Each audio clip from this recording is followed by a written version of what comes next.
Hello, everyone. How are you doing? If you're new to Life's Dilemma, welcome.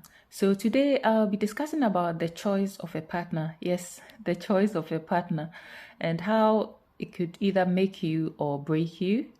And I'll be basing this topic on Nelson Mandela's book, which is The Long Walk to Freedom.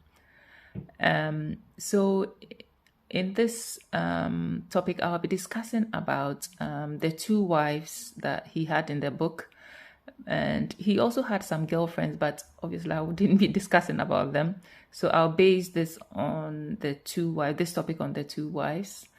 And so the first wife was Evelyn, who was a nurse, and she finds herself married to Nelson, who was at this time studying and also practicing as a lawyer. And she was not the political type at all. And I find these two women very fascinating. So she was very very in the book she didn't seem to be the type who was engrossed in politics at all. She But yet still there were a lot of people coming in and out of the house, and some of them were even rude to the extent that they complained about how bad her food tasted. And I was thinking, what? And yeah, so these are some of the things she had to put up with.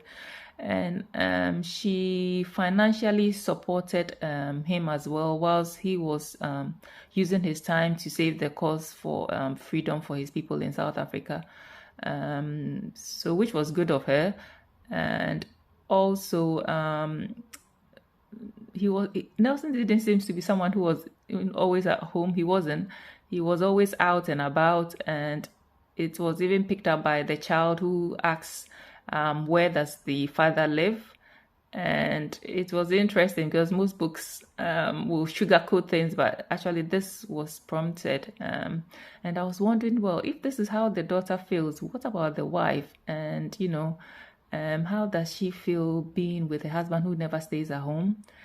And I think with this book, I came to realize that you have to be very careful with the partner you choose, because you need to know what the occupation of your partner entails. If not, you're going to be in trouble, because here is Evelyn, who is stuck with a husband she never sees, and she just has to make do and then get on with life, whilst he was fighting for the freedom as much as he could. And I was actually wondering if Evelyn knew the gravity of what she had got herself into. Halfway in the book, they had gone their separate ways, and I could understand, because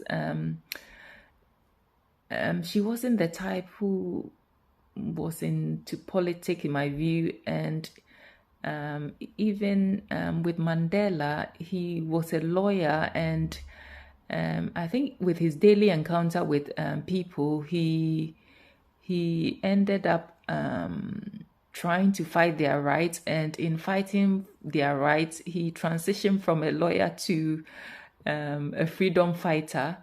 And I don't think the wife was getting what she wanted, and I don't think she was prepared for the lifestyle she was getting as well.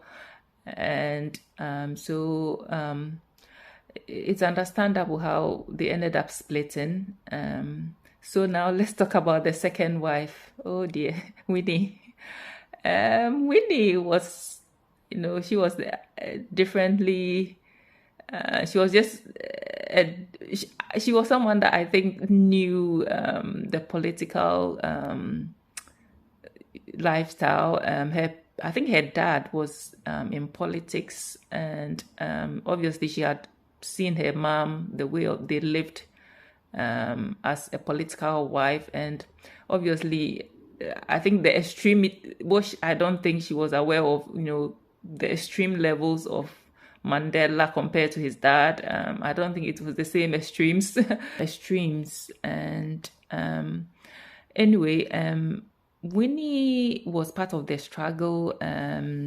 She was able to juggle jumping from one prison to the other and single-handedly raising her children. And she understood the mission. And so the relationship with Mandela lasted longer with Winnie than the first wife, Evelyn. And God bless these women. They do well, and even though the relationship lasted longer, they still ended up splitting though.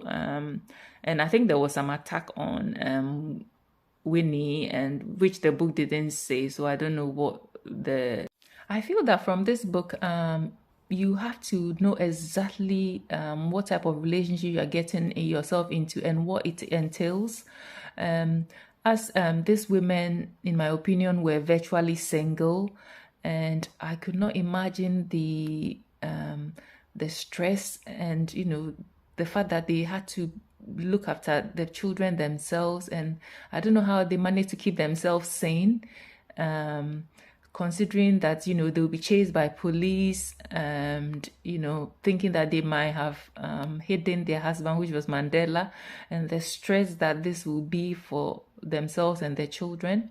And in some way I feel that Mandela was a bit selfish. He shouldn't have gone into a relationship with especially the second wife after the breakup from the first wife, and knowing the lifestyle that this movement that he got himself into involved. Maybe he shouldn't have got married.